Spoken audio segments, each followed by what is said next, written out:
prezidentimizda ayb yo'q, hokimlar yomonda. Bunda ayb yo'q, militsiyalar yomonda. Bunda ayb yo'q, mana bular yomonda deb. Xuddiki tepada oppoq odamlar turibdi, ya'ni. Kim ishonadi bu gapga keyin? Bir hokim hammani qonini ichib yotibdi. Haromxo'rlar deb qo'yaverish bilan ish bitmaydi, olib tashlash kerak uni. Masalan, prezident chiqsa-da, urishaversa ularni, jonga tegding hammang desa-da, lekin qo'yib qo'yaversa. Kim ishonadi bu gapga keyin?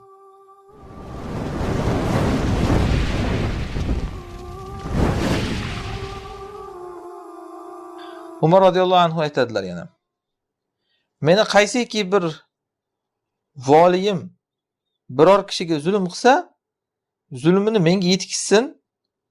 Falam ug'ayyirha, agar zulmini menga yetkizganda men o'shani o'zgartirmasam, men unga zulm qilgan bo'laman degan ekanlar. Ya'ni aytmoqchilarki, Umar roziyallohu anhu masalan Basraga bitta voliy qo'ydilar. Odamlar shu voliydan shikoyat qilyapti, zolimlik qilyapti deb. Haqiqatdan zolim bo'lsa-da, keyin menga xabar yetib kelsa-da, men uni almashtirmasam, men zolim bo'laman, deyapti. Umar asli hech qanday bunaqa qilmagan hech qachon. Ya'ni qachonki bir odamdan gap chiqsa, voliydan birdan almashtirgan. Mana Sa'd ibn Abi Waqqos Iroqdan olib tashadilar-ku, Kufadan. Holbuki hech qanaqa aybi yo'q edi kishini. Hali baribir gap chiqdi deb olib tashadi.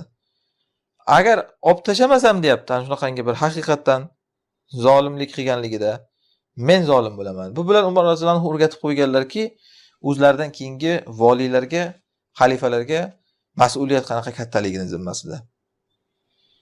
Agar xalifa turib olib, bir voliysi zulm qilayotganda, men qayerdan bilay buni desa, unaqa gap ketmaydi, qanday bilmaydi. Nima qilay men desa, olib tashadi deyiladi.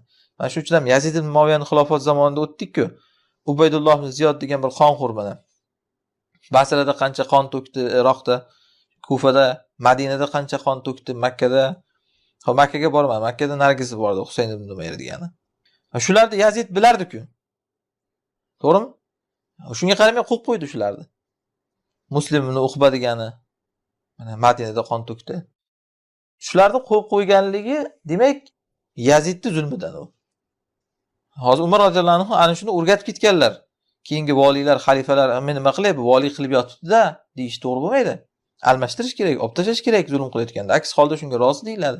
Hozir ham xuddi shu gap. Bir hokim hammani qonini ichib yotibdi. Haromxo'rlar deb qo'yaverish bilan ish bitmaydi, olib tashlash kerak uni.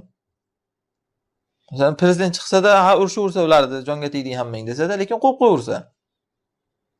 Kim ishonadi bu gapga keyin? Demak, u zolimlik tepadan kelyapti deyiladi. Norozi bo'lsa, chunki olib tashardi uni. Kuchi yetmasa aytadi, meni kuchim yetmayapti deydi. Mana shuni o'rgatdilar Umar roziyallohu anhu. Qaysiki voliy, meni bir voliyim bir shaharga birovga zulm qilsa-da, uni zulmi menga yetib kelsa-da, men uni o'zgartirmasam, men zolimman, deyapti.